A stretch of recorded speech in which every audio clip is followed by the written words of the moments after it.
Hey guys, मैं हूँ वानी और आपका बहुत बहुत स्वागत है हमारे चैनल वंडरलैंड में।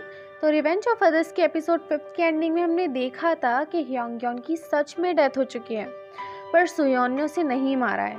नेक्स्ट सीन 3 घंटे पहले का होता है, जहाँ ऊक चानमी जब स्कूल आई होती है तब वहाँ सेजिन उससे मिलने आया होता है और वो ऊक चानमी से जो कहता है, चानमी वो सब सुनकर दंग रह जाती है। वो चानमी से कहता है, मुझे पता है तुम वॉनसॉक की बहन हो, और वो फोटो दिखाता है जो वॉनसॉक और चानमी की साथ में होती है, वॉनसॉक ने सेजिन को दिखाई होती है। और फिर सेजिन ऊक चानमी से कहता है कि तुम्हारे लॉकर में वो नोट्स भी मैंने लिखे थे क्योंकि मैं तुमसे मिलना चाहता था। मैं अपनी 1 हफ्ते बाद पढ़ाई के लिए स्टेट्स जाने वाला था और याद के तौर पर वॉनसॉक की वीडियो बनाना चाहता था। उस दिन ऑडिटोरियम में मैंने ही वो वीडियो प्ले की थी। तो चानवी कहती है, जब तुम्हारे पास वो वीडियो था उसकी डेथ का, तो तुमने पुलिस को क्यों नहीं दिखाया? तब सेजन बताता है कि मैंने बस याद के तौर पर वीडियो बनानी चाहिए थी उसकी, और खिड़की पर फ़ोन रख दिया था ताकि उसकी वीडियो बन जाए। वो तुमसे वीडियो कॉल पर बात करा था उस टाइम पे। मैंने खिड़की पर जब अपना फ़ोन रख दिया और साइड में बैठ गया, तब अचानक थोड़ी देर बाद मुझे कुछ गिरने की आवाज़ आई और सामने वॉनसॉक था जिसके सर से खून बह रहा था और वो मर चुका था। और उसके बाद मैं इतना परेशान हो गया था, मुझ में वो वीडियो देखने की हिम्मत नहीं थी, इसलिए मैंने अपना फ़ोन ऑफ कर दिया और नंबर भी चेंज कर लिया मैंने अपना। पर जब तुम्हारे बारे में पता चला, मैं तुम्हें देखने गया था वॉनसॉक की डेथ के बाद, मैंने तुम्हें देखा, लेकिन जब पता चला कि तुम कह रही हो कि वो सुसाइड नहीं मर्डर है, तब मैंने अपना पुराना वाला फ़ोन ऑन करके देखा और वो वीडियो देखी। तब मैंने जो देखा कि किसी ने वॉनसॉक को धक्का दिया था वहाँ से। इसलिए मैं तुम्हारे साथ मिलकर पुलिस से पहले क्रिमिनल को पकड़ना चाहता हूँ जिसने भी वॉनसॉक को मारा है। तो चानवी कहती है, तुम्हें किसी पर शक है? तो सेजिन कहता है, सुयोन। नेक्स्ट सीन में सुयोन जब टाओसियोन से अपना फ़ोन वापस लेकर आ रहा होता है, तभी रास्ते में उसे जेबम मिलता है और वो दोनों साथ में आ रहे होते हैं और गी ओसुंग उन दोनों को साथ देख लेता है और गुस्से में देखने लगता है। और एक दिन पहले का सीन दिखाया जाता है, जहाँ जब जेबम को अपनी और वॉनसॉक की फ़ोटो मिली थी और उसने इसके बारे में ओसुंग से पूछा था, तो ओसुंग ने वो फ़ोटो जला दी थी और जेबम से कहा था, याद रखना तुम किसी वॉनसॉक को नहीं जानते। पर जेबम के मन में वॉनसॉक को लेकर बहुत सारे सवाल चलने लगते हैं। आगे हम देखते हैं कि डिटेक्टिव ह्योंगयॉन के मर्डर स्पॉट पर पहुंच जाती है और वहीं दूसरी तरफ क्लास अटेंड करते वक्त चानवी सुयोन के शूज़ देख रही होती है, क्योंकि सेजिन ने चानवी को बताया था कि उस दिन सुयोन ने रेड लेसेस वाले शूज़ पहने हुए थे और सुयोन क्लास में आज भी वही शूज़ पहने हुए होता है। और आगे हमें पता चलता है कि पूरी स्कूल में ये बात फैल चुकी है कि चानवी और वॉनसॉक भाई बहन हैं और कुक जियोन इस बात पर चानवी को नीचा दिखाने चली जाती है और वॉनसॉक के बारे में गलत गलत बोलती है। तब होंग आजुंग बीच में इंटरप्ट करती है, तो जियोन उस पर हाथ उठाने वाली होती है। तभी चानवी जियोन के बाल पकड़कर उससे एक के बाद एक थप्पड़ मारने लगती है और बाद में उसे ज़मीन पर गिराकर बहुत ज़्यादा मारती है। सारे स्टूडेंट्स चानवी को ऐसे देखकर शॉक हो जाते हैं। तभी कुछ स्टूडेंट्स चानवी को रोक लेते हैं।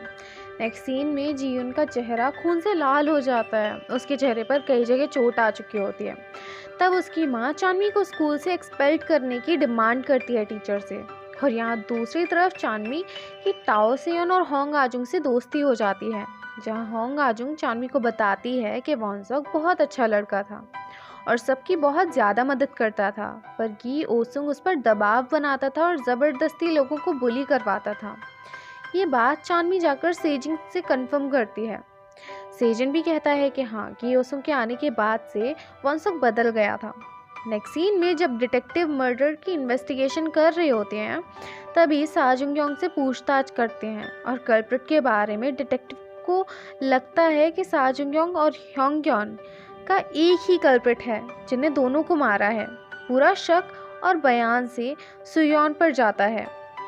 डिटेक्टिव फिर से चानवी और सुयोन से पूछताछ करते हैं क्योंकि पूरा शक सुयोन पर जाता है, जो भी क्लूज मिलते हैं डिटेक्टिव को। आगे हम देखते हैं कि जियोन और ओसुंग अपने पेरेंट्स के साथ बैठकर ब्रेकफास्ट कर रहे होते हैं और जब वो दोनों स्कूल जाते हैं तब ओसुंग जियोन से कहता है, चांदनी से तुम मत उलझना, इस बार मैं निपटूंगा उससे अपने तरीके से, तुम उससे दूर रहना। और स्कूल आकर ओसुंग चांदनी से कहता है, मैं वॉन्सॉक के मर्डर को ढूंढने में तुम्हारी पूरी मदद करूंगा और कोशिश करूंगा कि तुम जियोन को पीटने की वजह से एक्सपेल्ड ना हो स्कूल से। मैं वॉन्सॉक का कर्जदार हूँ। इतना कहकर ओसुंग वहाँ से चला जाता है। नेक्स्ट सीन में हम जेबम को बहुत ज़्यादा परेशान देखते हैं और वहीं दूसरी तरफ स्कूल से जब सुयोन घर जा रहा होता है तब वहाँ सा जुंगयोंग और उसके कुछ दोस्त सुयोन को सबक सिखाने के लिए उसका वेट कर रहे होते हैं स्कूल के बाहर। पर क्योंकि डिटेक्टिव ने सुयोन पर पहले ही शक होने का एहसास करा दिया था सुयोन को, इसलिए सुयोन उन लोगों से नहीं उलझता और चुपचाप पिट लेता है। और यहाँ डिटेक्टिव उस फीमेल डॉक्टर को आकर बताती है कि योंगक्योन का मर्डर हो गया है, जो कि उसकी बेटी का मर्डर था। और वो डॉक्टर टाओसियन को ये बात बताती है। टाओसियन ये बात सुनकर बहुत ज़्यादा शॉक हो जाती है। और जब टाओसियन सुयोन को ये बात बताती है तो सुयोन भी बहुत ज़्यादा डर जाता है ये बात सुनकर और शॉक हो जाता है कि मैंने उसका मर्डर नहीं किया था। तभी डिटेक्टिव सीसीटीवी देखकर सुयोन के लॉकर की तलाशी लेने जाते हैं, क्योंकि डिटेक्टिव को पूरा शक सुयोन पर जाता है सारी क्लूज से, सारे सीसीटीवी से, इसलिए। पर लॉकर में सुयोन की कुछ भी नहीं मिलता डिटेक्टिव को, तो वो मास्टर की से हर लॉकर की तलाशी लेने को कहते हैं। तभी फीमेल डिटेक्टिव बिना कुछ बताए सुयोन जहाँ रहता है उस जगह की तलाशी लेने जाती है, यानी कि जिम की तलाशी लेने जाती है। और सुयोन भी भागकर अपनी बाइक उठाकर फुल स्पीड में अपने घर जाता है। डिटेक्टिव जिम पहुंचकर सुयोन के लॉकर का ताला तोड़ देती है। तभी सुयोन वहां पर पहुंच जाता है। सुयोन बहुत ज़्यादा डरा हुआ होता है, क्योंकि उसने जिम के लॉकर में अपने वो खून से सने हुए कपड़े रखे होते हैं। उसने उन दोनों को टॉर्चर करते वक्त जो पहने हुए थे वही कपड़े। पर जैसे ही डिटेक्टिव वो लॉकर खोलती है वहाँ उसे कुछ भी नहीं मिलता। सुयोन भी दंग रह जाता है, क्योंकि उसने वो कपड़े वहीं रखे होते हैं उसी लॉकर में, पर अब वहाँ पर कुछ भी नहीं है, वो बैग ही नहीं है। चांदनी पुलिस का हॉर्न सुनकर सुयोन का बैग वहाँ से ले जाती है और अपने ऑर्फनेज में पोस्ट कर देती है, जहाँ वो बचपन से बड़ी हुई थी। और सुयोन भी अभी भी ये सोच रहा होता है कि वो बैग आखिर कौन ले गया। और यहाँ चांदनी बीच के किनारे बैठकर रो रही होती है। नेक्स्ट सीन में जेबम ये ओसुंग से आपस में बात कर रहे होते हैं, जहाँ जेबम पिछली रात के बारे में बता रहा होता है गयोसुंग को कि कल रात में अस्तबल में आ गया था और मुझे याद आया था कि मेरा मेमोरी लॉस या कोमा में जाना एक्सीडेंट नहीं था, मैंने सुसाइड करने की कोशिश की थी। जहाँ जेबम गयोसुंग से बहुत ज़्यादा सीरियसली पूछता है, सच बताना, क्या मैंने वॉन्सॉक को जान से मारा था। और यहाँ दूसरी तरफ जब चांदनी घर वापस आती है तो सुयोन उसको बताता है कि डिटेक्टिव लॉकर की तलाशी लेने आई थी। पर चांदनी सुयोन को उसके बैग के बारे में कुछ भी नहीं बताती। आगे हम देखते हैं कि चांदनी बुसान आ गई होती है और सुयोन का बैग भी चांदनी के पास होता है। और आते वक्त चांदनी सुयोन के जिम वाले लॉकर में एक नोट छोड़कर आई होती है, जिसमें लिखा होता है, अपना बैग अगर वापस चाहिए तो बुसान आकर ले जाओ। जिसे पढ़कर सुयोन तुरंत ही बुसान के लिए रवाना हो जाता है। और चांदनी ने उसे किसी सुनसान बेसमेंट में बुलाया होता है, जहां वो सुयोन पर पिस्टल तानकर खड़ी हो जाती है और अपनी आंखों में आंसू भरे होती है वो।